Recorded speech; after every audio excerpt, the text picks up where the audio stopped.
For most people, family is the foundation of life. Within the family, we learn to love, take care of others, and build relationships. But what if the family does not become a source of support and love? We don't get to choose our parents.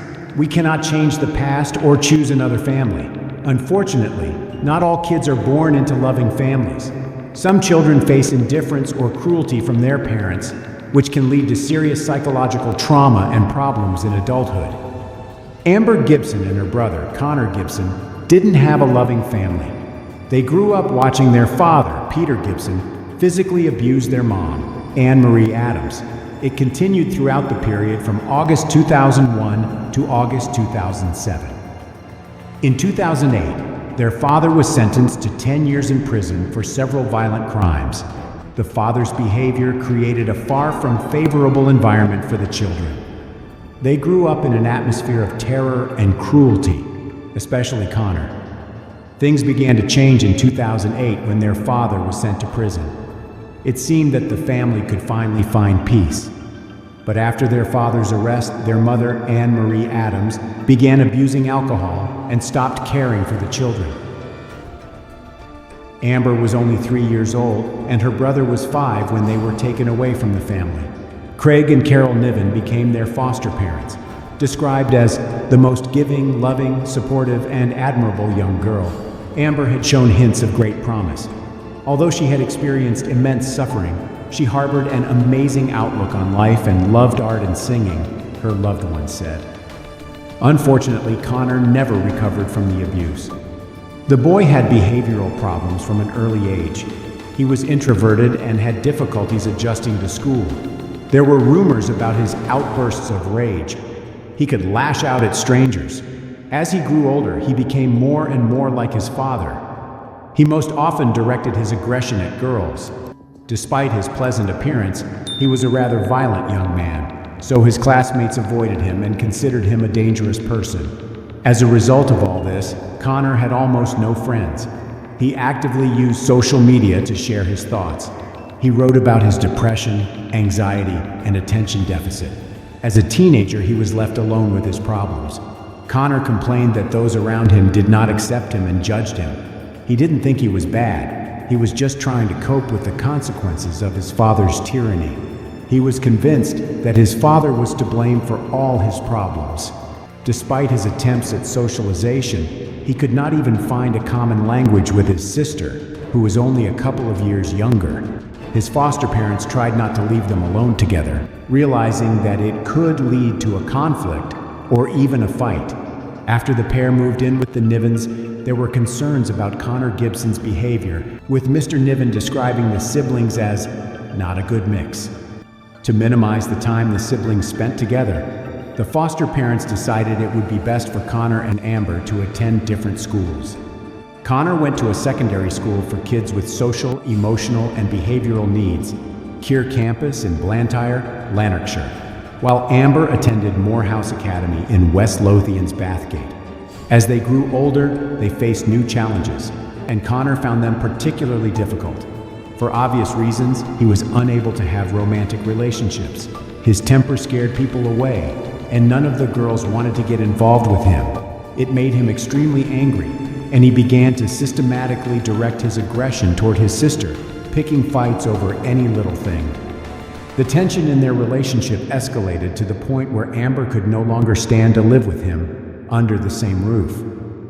When Amber was just 14 years old, the foster care arrangement broke down, and she moved into the Hill House Children's Unit while her brother remained with the Nivens until his 18th birthday.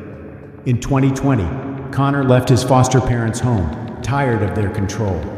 At the time, he was a resident at Hamilton's Blue Triangle Project, a hostel for homeless youngsters. Despite their separation, Amber and Connor continued to see each other occasionally. Their relationship got a little better as there were fewer reasons to fight. Unfortunately, life had a new challenge in store for Amber. While being looked after by social services, Amber was attacked by Jamie Stars at his home in Bothwell in June 2021. Stars had contact with Amber against her will. I think you understand what the word contact means in this case. At the time Stars attacked Amber, he was on bail after being arrested for a similar crime. Sentencing Stars, who appeared via video link from custody, the judge said, "You have been convicted of appalling crimes against 2 innocent teenage girls, and you have been assessed as being a very high risk of sexual violence on release. I am required to take into account your age and difficult upbringing. However, the crimes remain serious and grave, and I will impose an extended sentence." He said that he would have ordered 11 years to be served in custody, but reduced this to 10.5 years behind bars to take into account the time that Stars has spent on remand. Stars was also found guilty of a breach of bail conditions and of attempting to pervert the course of justice. 16-year-old Amber faced difficulties that seemed insurmountable to her. She lost interest in studying and socializing with friends and became more withdrawn and irritable. She felt lonely. It seemed to her that no one could understand her feelings and experiences, but unfortunately, the rough patch in her life did not end there. On November 26, 2021, Amber shared with a friend that she had plans to meet with her brother. She was excited, hoping he had changed during their separation, and the old conflicts would remain in the past.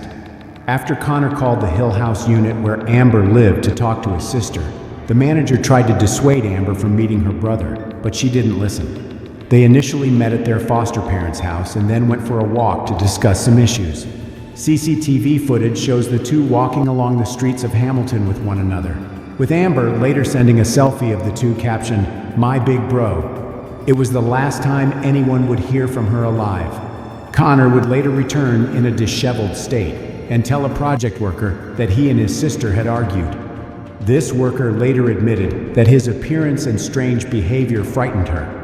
Connor looked sullen, was breathing heavily, and his hands were stained to the wrists. The project worker became concerned and asked if everything was okay, but he ignored the questions. Instead, Connor asked for permission to use the phone. He said he had an argument with his sister, so he left, leaving her alone. But now he wanted to make sure she was okay and that she was back at the Hill House unit. Connor called the unit, but it turned out Amber wasn't there. Staff at the facility contacted Amber's foster parents, but they did not know where she was. The following morning, Amber was reported missing.